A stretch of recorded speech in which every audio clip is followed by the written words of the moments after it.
देवरानी तो शादी से पहले प्रेग्नेंट थी। पंडित जी, कुछ तो हो सकता है ना, 2 हफ्ते के अंदर शादी है, सच में कुछ ज्यादा ही जल्दी हो जाएगी। हम लड़की वालों के लिए तो 2 हफ्ते में शादी की तैयारी करना सच में काफी मुश्किल भरा होगा। अरे बहन जी, मैंने लड़की और लड़के दोनों की कुंडली मिलाकर देख ली है। अगर इन 2 हफ्तों में इनकी शादी नहीं हुई तो आने वाले 2 साल तक शादी का कोई योग नहीं है। और ऐसी कुंडलियां तो नसीब से बनती हैं। इन दोनों के 36 के 36 गुण मिल रहे हैं। ये दोनों ही एक दूसरे के लिए शुभ साबित होंगे। इनका मेल तो विधाता ने बनाकर भेजा है। अगर पंडित जी इतना कह रहे हैं तो फिर शादी 2 हफ्तों में ही होनी चाहिए। सिंपल तरीके से कर लेंगे, क्योंकि मुझे भी 3 हफ्ते बाद लंदन की ट्रिप के लिए निकलना है और वहां से आने में मुझे 3-4 महीने लग जाएंगे। मम्मी, मेरे होने वाले जीजू को तो ज्यादा ही जल्दी है। ऐसा लग ही नहीं रहा कि इनकी अरेंज मैरिज हो रही है। लेकिन ऐसा नहीं, हमारे खानदान में लव मैरिज अलाउड नहीं है बहन जी। हमारा तो यही मानना है कि माँ बाप भी अपने बच्चों के लिए एक अच्छा जीवन साथी चुन सकते हैं। सही कहा बहन जी आपने। हमारे परिवार की भी यही सोच है, वरना आजकल के बच्चे तो किसी भी अरे गहरे को अपना जीवन साथी बना लेते हैं और फिर साल भर में उनका तलाक हो जाता है। रिश्ता तो वही चलता है जिसमें माँ बाप का सहयोग हो। इतना अच्छा शादी का योग देखकर दोनों परिवार वाले 2 हफ्ते के अंदर ही शादी करने के लिए मान जाते हैं और अब दोनों परिवारों में शादी की तैयारी शुरू हो जाती है। और आज आखिरकार शादी का दिन आ ही जाता है। मंडप में बैठे पंडित जी मंत्र पढ़ ही रहे होते हैं कि तभी दुल्हन तेजस्वी अचानक मंडप में बैठी बैठी बेहोश हो जाती है। दीदी, क्या हुआ आपको? उठिए। माँ देखो दीदी को क्या हुआ। हे भगवान, इतने शुभ अवसर पर यह क्या हो गया? हर कोई जल्दी से डॉक्टर को कॉल करो। अरे आप डॉक्टर को क्यों बुला रहे हैं? पहले कोई तेजस्वी के चेहरे पर पानी डालो, क्या पता उसी से ठीक हो जाए। भागी भागी नीलम जल्दी से पानी लेकर आती है और पानी की कुछ छींटे तेजस्वी के चेहरे पर डालती है, जिससे धीरे धीरे तेजस्वी को होश आता है। तुम ठीक तो हो ना? ऐसे अचानक बेहोश कैसे हो गई थी? सुबह से कुछ खाया नहीं था क्या? वो मैंने कभी इतनी भारी ज्वेलरी और कपड़े नहीं पहने ना, और ऊपर से हवन कुंड की आग से भी मुझे बेचैनी हो रही थी, तो शायद इसीलिए चक्कर आ गए। ये तो नॉर्मल चीज है। मेरी भी बहू अपने फेरों के समय बेहोश हो गई थी और पूरे 2 घंटे बाद उठी थी। तेजस्वी के होश के आने के बाद अब दोबारा से पंडित जी मंत्र पढ़ना शुरू करते हैं। शादी की रस्में के बाद तेजस्वी मायके से विदा होकर अपने ससुराल आ जाती है और थोड़ी बहुत रस्मों के बाद तेजस्वी अब कमरे में आराम करने लगती है। तभी मानव कुछ दवाई लेकर तेजस्वी के पास आता है। तेजस्वी, ये मेडिसिन खा लो और थोड़ा दूध पी लो। मेरा दूध पीने का बिल्कुल भी मन नहीं कर रहा है। लेकिन तुम्हें तो पता है ना कि दूध सेहत के लिए अच्छा होता है। पहले दूध पी लो, फिर मेडिसिन खा लेना और थोड़ा आराम कर लो। मानव के कहने पर तेजस्वी दूध पीकर मेडिसिन खा लेती है और अगले दिन तक बिल्कुल ठीक हो जाती है। इसी तरह अब 2-4 दिन गुजरते हैं और आज मानव की लंदन जाने की फ्लाइट होती है। मैंने आपका सारा सामान पैक कर दिया है, वहां जाकर अपना ख्याल रखिएगा। मैं तो अपना ख्याल रखूंगा, तुम भी अपना ख्याल रखना और कुछ भी बात हो तो मुझे फौरन कॉल कर लेना, ठीक है? बाकी परिवार वालों से भी मिलकर अब मानव अपनी फ्लाइट के लिए निकल जाता है। ऐसे अब 2-4 दिन और गुजर जाते हैं। दोपहर का वक्त होता है। पूरा परिवार एक साथ बैठकर डाइनिंग टेबल पर खाना खा रहा होता है। तभी सामने टेबल पर रखे चिकन को देखकर तेजस्वी का मन अजीब होने लगता है और वो उल्टियां करना शुरू कर देती है, जिसे देखकर पल्लवी, तुम ठीक तो हो ना? हाँ भाभी, वो बस मैं नॉनवेज नहीं खाती ना, तो शायद उसी को देखकर उल्टी हो गई। लेकिन बहू, तुम्हारी माँ ने तो कहा था कि तुम नॉनवेज खाती हो। मैं पहले खाती थी, लेकिन अब मैंने छोड़ दिया है ना, तो इसीलिए मैं थोड़ा आराम कर लेती हूँ। ठीक हो जाऊंगी थोड़ी देर में। तेजस्वी सीधा अपने कमरे में चली जाती है और अब ऐसे ही रात हो जाती है। घड़ी में तकरीबन रात के 12 बज रहे होते हैं।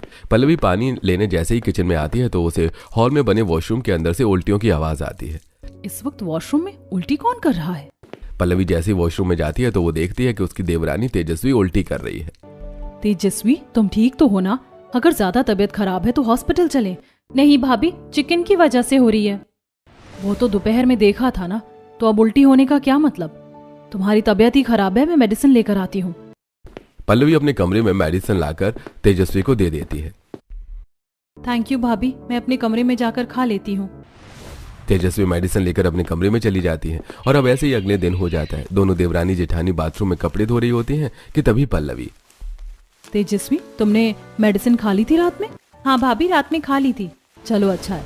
वैसे तुमने अपने कमरे के पर्दे नहीं लिए? भाभी, मैं भी लेकर आती हूँ। तुम रुको, मैं ही ले आती हूँ।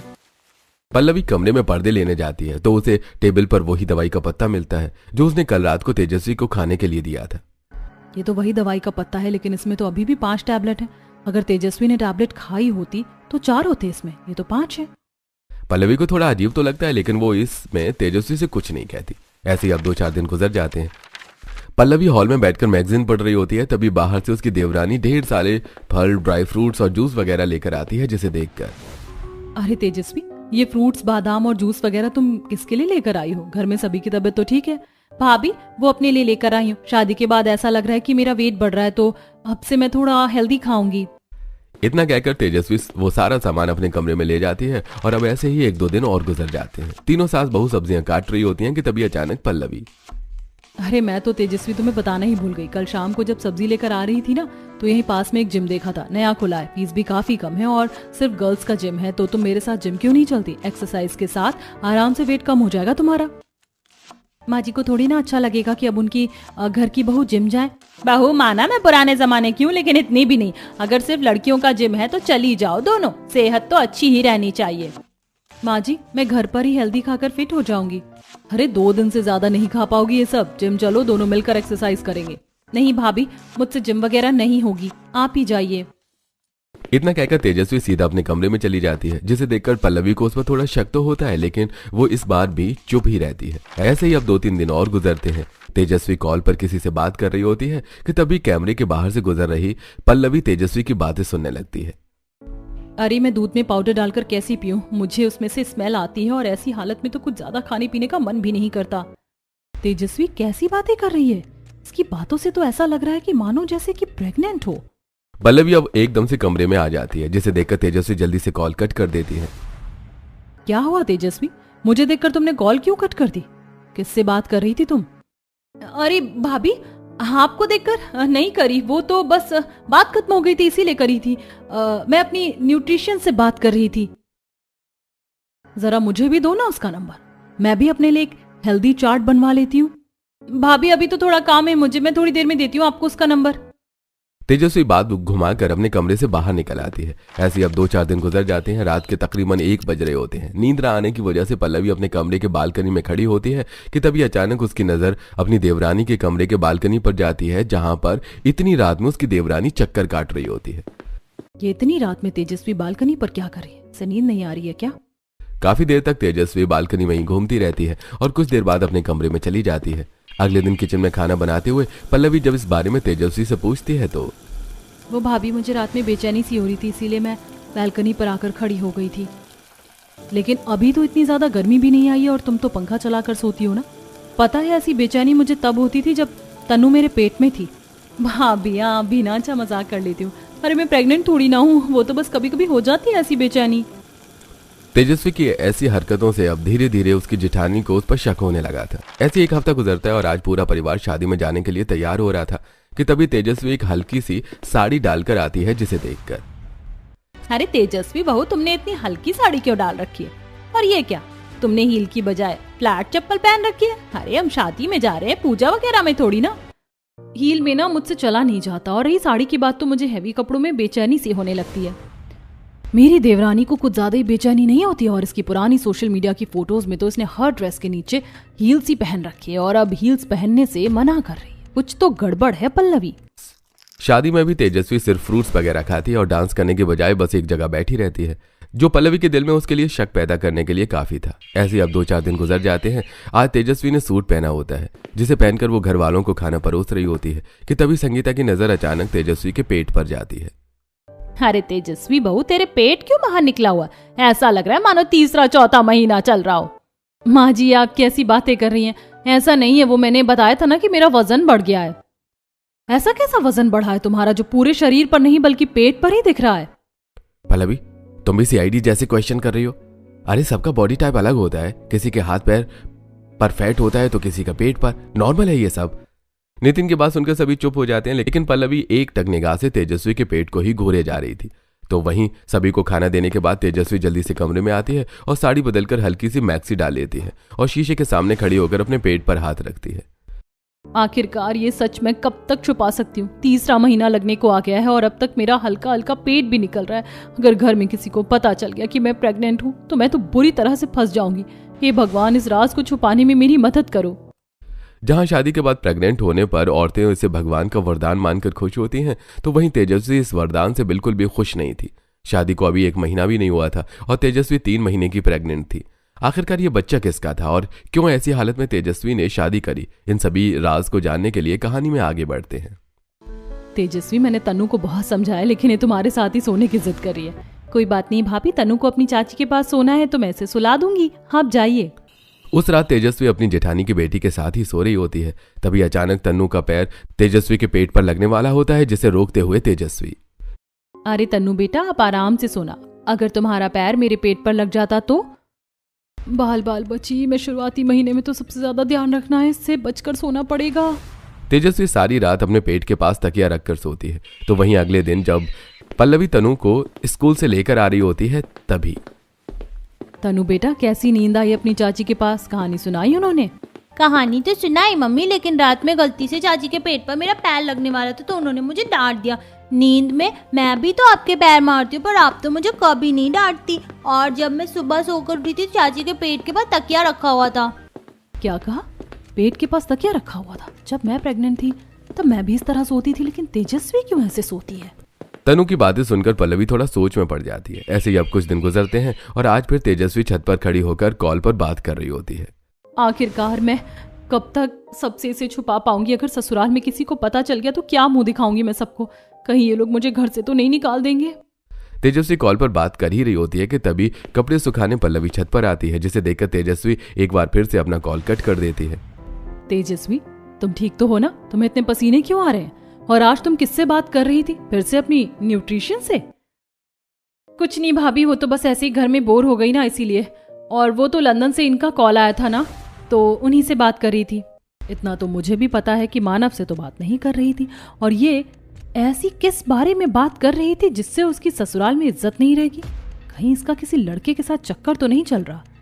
पल्लवी, अब तुझे अपनी देवरानी को रंगे हाथों पकड़ना होगा। धीरे धीरे पल्लवी का शक तेजस्वी पर बढ़ता ही जा रहा था। ऐसे ही अब 2-4 दिन गुजरते हैं और आज तेजस्वी सोनोग्राफी के लिए क्लिनिक गई होती है। रिपोर्ट में क्या आया है? मेरा बच्चा कैसा है? देखिए, रिपोर्ट तो आपकी नॉर्मल है, सोनोग्राफी में सब ठीक आया है, लेकिन आपका बीपी काफी डाउन है। लगता है आप कुछ ज्यादा ही स्ट्रेस लेते हैं। देखिए, ऐसी हालत में बॉडी के लिए ज्यादा स्ट्रेस सही नहीं है, बच्चे पर असर पड़ता है इसका। अब मैं क्या ही बताऊं आपको डॉक्टर कि मैं किन हालातों से गुजर रही हूँ। तेजस्वी अपनी सोनोग्राफी की रिपोर्ट लेकर बाहर आती है और फोन निकालकर किसी को कॉल करती है। हाँ, मैंने करवा लिया टेस्ट, सब कुछ ठीक है। डॉक्टर ने कुछ मेडिसिन दी हैं, लेकिन मैं रिपोर्ट का क्या करूँ? कहाँ रखूँ? इन्हें फेंक भी नहीं सकती, और अगर घर में किसी ने देख लिया तो? कॉल करने के बाद तेजस्वी अब सीधा घर के लिए निकल जाती है और अब साड़ी में अपनी रिपोर्ट छुपाते हुए जल्दी से कमरे में आती है और अलमारी के लॉकर के अंदर उस रिपोर्ट को रख देती है। ऐसा लग रहा है सोनोग्राफी की रिपोर्ट नहीं बल्कि कोई बम रखा है मैंने। बिल्कुल आतंकवादी फीलिंग आ रही थी मुझे। धीरे धीरे बीतते दिनों के साथ साथ अब तेजस्वी घर के कामों को करना काफी कम कर देती है। पूरे दिन कमरे में रहना, खाने बनाते हुए जी घबराना और हर दूसरे दिन उल्टी कर देना, ये देखकर सभी घर वाले काफी परेशान होते हैं। अरे, तेजस्वी की तबीयत कुछ ज्यादा ही खराब रहने लग गई है। मेरे ख्याल से हमें उसे किसी अच्छे हॉस्पिटल में दिखाना चाहिए। मैंने तो खुद बहू को कितनी बार कहा है, लेकिन वो चलती ही नहीं। मेरे ख्याल से उसे मानव की याद आती है। शादी के 3 दिन बाद ही तो वो चला गया था, उसे आने में भी अब काफी वक्त है। उसे मानव की नहीं बल्कि अपने बॉयफ्रेंड की याद आती है, तभी तो उससे छुप छुप कर बातें करती है। तेजस्वी, अब मुझे पूरा यकीन हो गया है कि तुम हम सभी को धोखा दे रही हो, और सबसे बड़ा धोखा तो तुमने मानव को दिया है, लेकिन मैं तुम्हें पकड़ कर ही रहूंगी। इसी तरह कुछ दिन गुजरने लगते हैं। तेजस्वी हॉल में झाड़ू लगा रही थी कि तभी अचानक उसे चक्कर आती है और वो बेहोश हो जाती है। हे भगवान, बहू को क्या हो गया? अरे जल्दी से आओ, कोई, बहू बेहोश हो गई है। संदीप की आवाज सुनकर सभी लोग भागे भागे आते हैं और अब सभी तेजस्वी को जल्दी से पल्लवी के कमरे में ले जाते हैं। पानी की छींटे पड़ने पर तेजस्वी होश में आती है और जब घर में रखा बीपी मशीन से सुरेश तेजस्वी का बीपी चेक करता है तो तेजस्वी का बीपी काफी ज्यादा डाउन होता है, जिसे देखकर घर में सभी लोग काफी हैरान होते हैं। हे भगवान, तेजस्वी तुम्हारा बीपी तो काफी ज्यादा लो है। ज्यादा लो बीपी तो प्रेगनेंसी में होता है ना? कहीं तो प्रेग्नेंट तो नहीं, पर शादी के 3 दिन बाद ही तो मानव चला गया था, तो तू इतनी जल्दी कैसे प्रेग्नेंट हो सकती है? मैं प्रेग्नेंट नहीं हूँ, बस मेरे शरीर में थोड़ी कमजोरी आ गई। मैंने डॉक्टर को दिखाया था, उन्होंने कहा नॉर्मल है, बस बॉडी में कैल्शियम की कमी है। अगर इसके शरीर में कैल्शियम की कमी है तो डॉक्टर ने इसे टैबलेट्स तो दी होंगी। वैसे भी ये मेरे कमरे में है, यही अच्छा मौका है इसके कमरे की जाकर तलाशी लो। तेजस्वी, तुम्हारा बीपी लो है ना? मैं तुम्हारे लिए नींबू पानी बनाकर लेकर आती हूँ, उसे पीकर तुम्हें थोड़ा अच्छा लगेगा। नींबू पानी बनाने के बहाने पल्लवी जल्दी से तेजस्वी के कमरे में जाती है। थोड़ा ढूंढने पर पल्लवी को तेजस्वी की अलमारी की चाबी मिल जाती है और जैसी पल्लवी तेजस्वी की अलमारी खोलती है तो उसे वहां ढेर सारी टैबलेट्स मिलती हैं। ये तो कह रही थी कि इसमें कैल्शियम की कमी है, लेकिन यहाँ तो कैल्शियम के साथ साथ विटामिन और बाकी चीजों की कोई दवाई है। ऐसी दवाइयाँ तो मैं अपनी प्रेगनेंसी के टाइम खाती थी। पल्लवी टैबलेट्स को देख ही रही होती है कि तभी उसकी नजर तेजस्वी के लॉकर पर पड़ती है और पल्लवी जैसे ही उस लॉकर को खोलती है तो आखिरकार उसके हाथों तेजस्वी की सोनोग्राफी की रिपोर्ट लग जाती है, जिसे देखकर पल्लवी की तो पैरों तले जमीन खिसक जाती है। हे भगवान, ये तो सोनोग्राफी की रिपोर्ट है और इस पर तो तेजस्वी का ही नाम लिखा है। इसका मतलब तेजस्वी प्रेग्नेंट है, इसलिए उसे उल्टी, चक्कर आना, जी मचलाना जैसी चीज होती है। लेकिन इस रिपोर्ट के अकॉर्डिंग तो तेजस्वी का 3रा महीना चल रहा है, लेकिन उसकी शादी को तो अभी 1 महीना हुआ। इसका मतलब ये बच्चा मानव का नहीं किसी और का है। हे भगवान, अब मैं क्या करूं? मुझे तेजस्वी को रंगे हाथों ही पकड़ना होगा। ये रिपोर्ट तो मेरे हाथों लग गई, जल्दी से इसकी फोटो ले लेती हूँ। अगर ऐसे ही घर में सब कुछ इसके बारे में बता दिया तो अभी ये पता नहीं चल पाएगा कि किसके साथ इसने अपना मुंह काला किया था। उस लड़के को भी मुझे रंगे हाथों पकड़ना होगा। अपनी देवरानी को उसके बॉयफ्रेंड के साथ रंगे हाथों पकड़ने के लिए पल्लवी उस सोनोग्राफी की रिपोर्ट को वापस लॉकर में रख देती है और अब 24 घंटे तेजस्वी पर नजर रखती है। कहीं बाहर जा रही हो क्या? माँ जी, मैंने बताया था ना कि मैं अपनी सहेली से मिलने जाऊंगी, 2 घंटे में वापस आ जाऊंगी। ठीक है, आराम से जाना। तेजस्वी अब सीधा बाहर आती है और रोड की तरफ जाने लगती है तो वहीं दूसरी तरफ पल्लवी। यही मौका है इसे रंगे हाथों पकड़ने का। ये जरूर अपने बॉयफ्रेंड से ही मिलने जा रही है। अपनी सास की नजरों से छुपते हुए पल्लवी घर के दूसरे दरवाजे से बाहर आती है और जैसे ही रोड तक पहुंचती है तो देखती है कि तेजस्वी ऑटो में बैठकर वहां से जा चुकी है। ये तेजस्वी तो मेरे हाथों से निकल गई और तो यहाँ कोई दूसरा ऑटो वाला भी नहीं है। कोई बात नहीं तेजस्वी, तुझे मैं पकड़ कर ही रहूंगी। पल्लवी अब वापस घर में आ जाती है तो वहीं दूसरी तरफ तेजस्वी अब एक कैफे में जाती है जहां वो एक अंकुश नाम के लड़के से मिलती है। मैं कब से तुम्हारा इंतजार कर रहा था। तबीयत कैसी है तुम्हारी? और जो मैंने चीज दी थी वो तो तुम अच्छे से ले रही हो ना? ज्यादा स्ट्रेस मत लेना और दिन में 1 से 2 बार योगा करना। तुम मेरा सच में बहुत अच्छे से ध्यान रख रहे हो। बहुत खुश नसीब हूँ कि तुम जैसे इंसान मेरी जिंदगी में है। हाँ, मैंने तुम्हारे लिए जूस ऑर्डर कर दिया है और साथ ही सलाद भी। तुम्हें सब कुछ हेल्दी खाना है। कैफे में लंच करने के बाद अंकुश गाड़ी से तेजस्वी को उसके मोहल्ले के बाहर छोड़ देता है। वहां से तेजस्वी अब पैदल ही पैदल घर आ जाती है, लेकिन पल्लवी अभी भी तेजस्वी का पर्दाफाश करने में ही लगी रहती है। बीतते दिनों के साथ साथ अब बाकी और प्रेग्नेंट महिलाओं जैसी तेजस्वी की भी अलग अलग चीजों को मिलाकर खाने की क्रेविंग शुरू हो जाती है। हाय हाय तेजस्वी बहू, ये क्या खा रही है तू? अचार के साथ पीनट बटर? ये कैसा अजीब स्वाद हुआ। खा तू रही और मुझे देखकर उल्टी जैसा मन हो रहा है। वो मुझे इस तरह की चीज खानी पसंद है। वो तो होगी ही ना, प्रेग्नेंट जो है। मैं भी अपनी प्रेगनेंसी के टाइम पर इतनी अजीब अजीब चीज खाती थी और ये भी खा रही है। इसकी इन सब हरकतों से मुझे शक हो गया, ये मम्मी जी को क्यों नहीं हो रहा है। ऐसे ही अब कुछ दिन गुजर जाते हैं। पल्लवी के पड़ोस में अंकिता नाम की लड़की की आज मेहंदी होती है, जिसमें सभी पड़ोस की औरतें नाच गा रही थी। तो वहीं तेजस्वी एक कोने में बैठी होती है, जिसे देखकर कुछ औरतें, तेजस्वी तुम क्यों ऐसे बैठी हो? आओ ना तुम भी डांस करो। हाँ तेजस्वी, मैंने तुम्हें अभी तक एक बार भी डांस करते हुए नहीं देखा। आओ ना। भाभी, वो मुझे डांस करना नहीं आता, आप लोग करिए ना। अरे ऐसे कैसे नहीं आता, हम है ना, हम सिखाएंगे। चलो जल्दी से आओ। नहीं भाभी, मैं यही ठीक हूँ, आप लोग करिए ना। पल्लवी जबरदस्ती तेजस्वी का हाथ पकड़कर डांस फ्लोर पर ले जाती है और सबके जबरदस्ती करने पर अब तेजस्वी को थोड़ा डांस करना ही पड़ता है, जिसके चलते उसके पेट में हल्का हल्का दर्द होता है और वो काफी परेशान हो जाती है। और अगले दिन तेजस्वी सीधा अंकुश से मिलने एक पार्क में आती है। तुमने मुझे फौरन कॉल करके बुलाया, सब ठीक तो है ना? कुछ ठीक नहीं है। मैं इस बच्चे को आखिरकार कब तक ऐसे संभालूंगी? कब तक मैं लोगों से सच्चाई छुपाऊंगी? तेजस्वी की ऐसी हालत देखकर अंकुश उसे चुप करवाने लगता है। तो वहीं उस पार्क के एक पेड़ के पीछे खड़ी होकर पल्लवी उनकी फोटो क्लिक कर रही होती है। तुम्हें क्या लगा तेजस्वी कि हर बार तुम घर वालों की नजरों से बचकर इससे मिलने चली जाओगी? आज तो मैंने तुम्हारे आशिक के साथ पकड़ लिया तुम्हें। पल्लवी अब सीधा घर आती है और तेजस्वी के आने का इंतजार करती है। तेजस्वी आती है और आकर वॉशरूम जाती है। फिर पल्लवी देखती है कि तेजस्वी अपने कमरे में नहीं है और उसका फोन बेड पर है। तो जैसे ही पल्लवी को अकेले में तेजस्वी का फोन मिलता है, वो जल्दी से अंकुश को उसके फोन से मैसेज कर देती है और कुछ घंटे में अंकुश एकदम तेजस्वी के घर पहुंचता है, जिसे देखकर तेजस्वी काफी हैरान होती है। तुम यहाँ क्या कर रहे हो? तुमने तो मुझे मैसेज करके बुलाया कि मेरी तबीयत खराब हो गई है, प्लीज आ जाओ। तेजस्वी बहू, ये लड़का कौन है और तूने इसे क्यों बुलाया? माँ जी, इसे तेजस्वी ने नहीं बल्कि मैंने बुलाया है।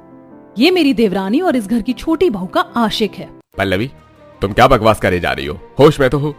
नितिन की बात सुनकर पल्लवी अब अपना फोन निकालती है और उसमें ली हुई तेजस्वी की सोनोग्राफी की फोटो और साथ ही अंकुश के तेजस्वी के साथ वाली फोटो सभी को दिखाते हुए तेजस्वी की असलियत पूरे घर वालों को बता देती है, जिसे सुनकर सभी को अपनी कानों पर यकीन नहीं होता। तेजस्वी बहू, ये सब क्या है? तू प्रेग्नेंट है और ये बच्चा इस लड़के का है? हाँ माँ जी, यही सच है और आप इससे क्या पूछ रही हैं? अब इसकी सच्चाई सबके सामने आ चुकी है। पूरे परिवार मिलकर तेजस्वी पर लालछन लगाती है, जिसे देखकर अंकुश इससे पहले कुछ बोलता कि तभी वहां अचानक मानव आ जाता है, जिसे देखकर सभी काफी हैरान होते हैं। अरे तू यहाँ, तू तो 2 महीने बाद आने वाला था ना, लेकिन अच्छा हुआ तू आ गया। ये देख, तेरी पत्नी तेरे पीछे क्या गुल खिला रही है। शादी से पहले ये पेट से थी और ये लड़का इसका आशिक है। माँ पापा, आप लोग जुबान संभाल कर बात करिए, भूलिए मत ये मेरी पत्नी है। देवर जी, आपका दिमाग तो नहीं खराब हो गया? ये लड़की शादी से पहले प्रेग्नेंट थी और आप हैं कि इसी की साइड ले रहे हैं? मैं जानता हूँ ये शादी से प्रेग्नेंट थी और ये बच्चा अंकुश का नहीं बल्कि मेरा है। मुझे बहुत डर लग रहा है। अगर मैंने अपने घर में बता दिया कि मैं प्रेग्नेंट हूँ तो मेरे घर वाले मुझे जिंदा जला देंगे। मेरे घर वाले भी ऐसे ही हैं, लेकिन तू फिक्र मत कर, मैं और लड़कों की तरह तुम्हें अबॉर्शन के लिए नहीं बोलूंगा, हम शादी करके ही रहेंगे। मानव और तेजस्वी के परिवार वाले शुरू से लव मैरिज के खिलाफ थे, तो वहीं प्रेगनेंसी को लेकर वो दोनों काफी डर जाते हैं। इसलिए अब वो इस बारे में पंडित जी से बात करते हैं और उन्हें झूठी कुंडली मिलाने के लिए कुछ पैसे देते हैं। इतने में तुम्हारी कुंडली क्या, तुम्हारे पूरे खानदान वालों की कुंडली मिला दूं। अंकुश और तेजस्वी के कहने पर ही पंडित जी दोनों परिवार वालों को इस तरह मिलवाते हैं जैसे उनके बच्चों की अरेंज मैरिज हो रही हो। वहीं अंकुश भी कोई और नहीं, तेजस्वी और मानव का काफी अच्छा दोस्त होता है, जो मानव के लंदन जाने के बाद तेजस्वी का काफी अच्छे से ध्यान रखता है। अंकुश मानव से वीडियो कॉल पर बात करता है और कहता है, और मानव भाई कब आ रहे हो वापस? पता है भाभी रोज आपको कितना याद करती हैं। हाँ मानव, कब आओगे वापस? मुझे तुम्हारी बहुत याद आती है। अरे कुछ समय और, जैसे ही काम खत्म होगा मैं जल्दी वापस आ जाऊंगा। तेजस्वी के पेट में पल रहा बच्चा किसी और का नहीं बल्कि मानव का ही है। ये जानकर सभी घर वालों को काफी बड़ा शौक लगता है। अगर हम आपको शादी के बाद ये बात फौरन बता देते तो आप लोग हमसे रिश्ते नाते तोड़ देते। हमें कुछ समझ नहीं आ रहा था तो इसीलिए हमने ये प्लान बनाया। और हमने तो ये भी सोच रखा था कि मानव के लंदन से आते ही वो मुझे कहीं बाहर ले जाएंगे और 2-3 साल तक हम लोग वहीं रहेंगे ताकि बच्चा भी आसानी से हो जाए और हम लोग आपको एक नई कहानी बता सके। तुम लोगों से गलती हुई है, लेकिन ये बच्चा तो हमारे ही कुल का है ना। सॉरी तेजस्वी, मुझे इस बारे में नहीं पता था। माँ जी, इन लोगों को माफ कर दीजिए। आपको तो खुश होना चाहिए, हाँ आपका एक और पोता या पोती आने वाली है। मैं खुश तो तब होती जब तेजस्वी बहू शादी के बाद प्रेग्नेंट होती। शादी से पहले प्रेग्नेंट हुई बहू मुझे नहीं चाहिए। माँ जी, आजकल तो लोग लिविंग में रहते हैं एक दूसरे को जानने के लिए। और तो और बस इस बात को लेकर आप नाराज हैं, लेकिन मैंने तो कई ऐसे लोग देखे हैं जो बिना शादी करे प्रेग्नेंट होकर घूम रहे होते हैं। पल्लवी संगीता को समझाने की काफी कोशिश करती है, लेकिन संगीता मानव और तेजस्वी से नाराज होकर कमरे में चली जाती है। अब ऐसे ही दिन गुजरता है। अगले दिन पल्लवी तेजस्वी को जूस पिला रही होती है कि तभी हाथों में देसी घी का हलवा लिए संगीता एकदम से आती है। जूस बाद में पीना, पहले देसी घी में बना हलवा खा ले, बच्चे की सेहत के लिए काफी अच्छा होता है। आप तेजस्वी के लिए हलवा बनाकर लेकर आई हैं, इसका मतलब आपने तेजस्वी को माफ कर दिया। बहू कोई और चारा भी तो नहीं था। मैंने रात भर तेरी बातों को बहुत सोचा। जमाना अब बहुत बदल गया है। अब जब शादी हो गई है और बहू पेट से है तो हम क्या ही कर सकते हैं। बच्चा भी तो हमारा ही है, इसीलिए बहू मैंने तुझे और मानव को माफ कर दिया है। हाँ जी, सच कह रही है, आपने हमें माफ कर दिया। आज मैं बहुत खुश हूँ, वरना मैं तो सोच सोच के परेशान हो रही थी कि हमें आपकी माफी मिलेगी भी या नहीं। ऐसे दिन गुजरते हैं और तेजस्वी का 7वां महीना लग जाता है और आज उसकी गोद भराई की रस्म होती है, जिसमें मोहल्ले की कई औरतें आती हैं। तुम्हारी बहू प्रेग्नेंट भी हो गई और तुमने हमें बताया नहीं। शादी के इतने जल्दी ही प्रेग्नेंट होने की क्या जरूरत थी? अरे भगवान का तोहफा ऐसे कैसे ठुकरा देते। मैं तो बहुत खुश हूँ और तुम भी मुंह मीठा करके खुश हो जाओ। संगीता तेजस्वी का अब काफी अच्छे से ध्यान रखती है और आज आखिरकार तेजस्वी एक प्यारे से बेटे को जन्म देती है। अब तेजस्वी अपने पूरे परिवार के साथ हंसी खुशी रहने लगती है।